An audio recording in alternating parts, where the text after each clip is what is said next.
Exam tonic 10 कदम part 6 में मैं MS. Akhtar आपका स्वागत करता हूं। आज का हमारा टॉपिक है now the leaves are falling fast. तो now the leaves are falling fast dear friends, यह एक कविता है and composed by W.H. Auden. Now the leaves are falling fast कविता का कवि W.H. ऑडेन है, वेस्टर्न हग ऑडेन। चलिए 10 कदम में आज का पहला हमारा क्वेश्चन है the word whispering neighbours stand for. Dear friends, the word whispering neighbours, यहाँ जो वर्ड है विस्परिंग नेबोस, ये स्टैंड फॉर का मतलब होता है के लिए प्रयोग होना। तो विस्परिंग नेबोस जो वर्ड है ये किस वर्ड के लिए प्रयोग हुआ है?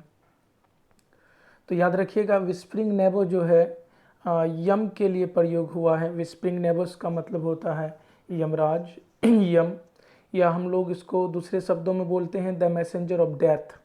तो विस्परिंग नेबोस का मतलब ही होता है द मैसेंजर ऑफ डेथ। तो आप इस सेंटेंस को इस प्रकार याद रखेंगे, the word whispering neighbours stand for the messenger of death और यम। चलिए चलते हैं हम लोग अगले क्वेश्चन की ओर। हमारा अगला क्वेश्चन है second number, death dash active hands. Death means मृत्यु होता है, एक्टिव हैंड मतलब होता है सक्रिय हाथ। मृत्यु जो हमारा सक्रिय हाथ है, चलता फिरता हाथ है, उसको क्या कर देता है? फ्री कर देता है। क्या मरने के बाद हाथ फ्री हो जाता है आदमी का, या मृत्यु हेल्प करता है हाथ को सक्रिय होने में? बिल्कुल नहीं। मर जाने के बाद हमारा हाथ पूरी तरह से अकड़ जाता है, जम जाता है, इसलिए होगा freeze. Active death freeze active hand, याद रखेंगे death freeze active hand. Death जो है एक्टिव हैंड को फ्रीज कर देता है। चलिए हमारा अगला क्वेश्चन है third number, the word last distress stand for. तो ये जो वर्ड है लास्ट डिस्ट्रेस, किसके लिए ये स्टैंड हुआ है, किसके लिए प्रयोग हुआ है? तो the word last distress stands for, ये जो लास्ट डिस्ट्रेस वर्ड है ये किस शब्द के लिए प्रयोग हुआ है?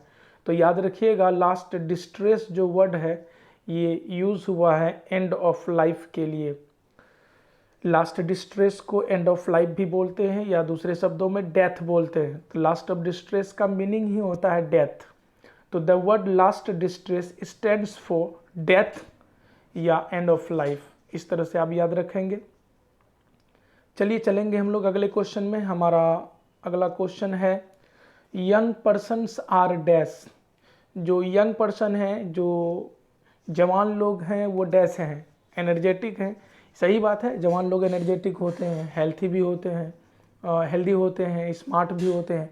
लेकिन हमको कविता के अकॉर्डिंग चलना है। कविता में यंग पर्सन्स को ट्रेवलर्स कहा गया है। तो हम जो यंग लोग हैं वो ट्रेवलर हैं, सच बात है।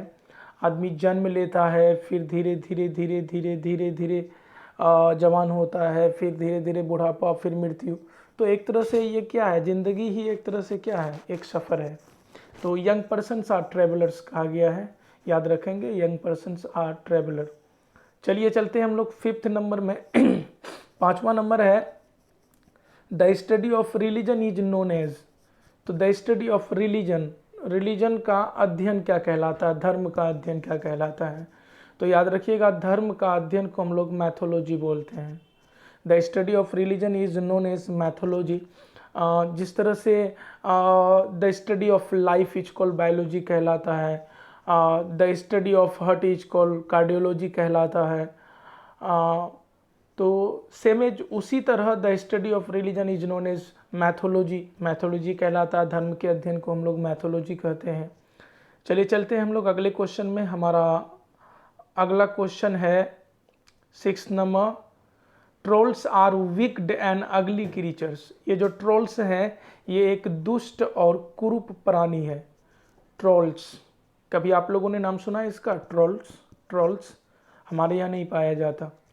Trolls are wicked and ugly creatures. Troll जो है एक दुष्ट और कुरूप प्राणी है, which have been described in dash mythology. Dash mythology में इसका डैश धर्म में इसका जो है इसको डिस्क्राइब किया गया है, इसका व्याख्या किया गया है। तो ट्रोल्स नामक दुष्ट और कुरूप प्राणी का चर्चा किस धर्म में हुआ है?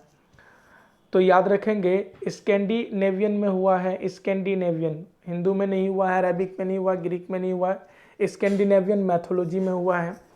याद रखिएगा, सच में ट्रोल्स आपको संसार में कहीं मिलेंगे नहीं, बस ट्रोल्स का चर्चा हुआ है, ट्रोल्स के बारे में बात की गई है स्कैंडिनेवियन मैथोलॉजी में। स्कैंडिनेवियन धर्म में, उसका जो धार्मिक ग्रंथ है उसी ग्रंथ में बात की गई है ट्रोल्स का। तो सबसे पहली बात याद, कई ऑब्जेक्टिव यहाँ से निकल सकता है। Trolls are wicked and dash creature, तो अगली क्रीचर हो जाएगा। या आपको ये हो सकता है कि विग्ड एंड अगली क्रीचर्स को एक तरह से हटा दे और डायरेक्ट पूछे trolls are creatures which have been described in dash mythology, तो स्कैंडिनेवियन मैथोलॉजी हो जाएगा। या trolls are related to dash mythology, तो स्कैंडिनेवियन मैथोलॉजी होगा। इस तरह से आप इसको याद रखेंगे। चलिए चलते हम लोग 7वें नंबर में, हमारा 7वां नंबर है trolls run scolding for their dash. ये जो ट्रोल्स हैं ये खोजते हैं, सर्च करते हैं, किस चीज़ के लिए ये घूमते हैं? तो ट्रोल्स किस चीज़ का सर्च कर रहा होता है, किस चीज़ को खोज रहा होता है कविता में? तो कविता में ट्रोल्स के बारे में बात की गई है कि ट्रोल्स फूड का तलाश करता है, भोजन का। तो trolls run scolding for their food, तो फूड हो जाएगा यहाँ पर। चलिए चलते हैं अगले नंबर में, हमारा 8वां नंबर है the prams go rolling on suggest the continuity of dash. Prams का मतलब होता है बच्चा गाड़ी, बच्चा का जो गाड़ी होता है उसको हम लोग प्राम्स बोलते हैं। तो प्राम्स गो रोलिंग ऑन मतलब एक बच्चा गाड़ी का चलते रहना, चक्कर काटते रहना। यहाँ पर कविता में ये टर्म यूज किया गया है the prams go rolling on, और ये जो टर्म है ये टर्म बस यही बताता है कि जीवन जो है वो चलता रहता है, जीवन चलता रहता है। जबकि हम जानते हैं कि एक दिन मरना है, तब भी आदमी जीता है। तो याद रहे the prams go rolling on suggest the continuity of life हो जाएगा, याद रखेंगे, बहुत ज़्यादा इंपॉर्टेंट है। The prams go rolling on suggest the continuity of life. चलते हम लोग नेक्स्ट क्वेश्चन में। 9th नंबर हमारा क्वेश्चन है whispering neighbours disturb the real delight of dash persons. ये जो विस्परिंग नेबर्स है, पहला क्वेश्चन में हमने चर्चा किया था विस्परिंग नेबर्स। विस्परिंग नेबर्स का मतलब क्या होता है? यमराज।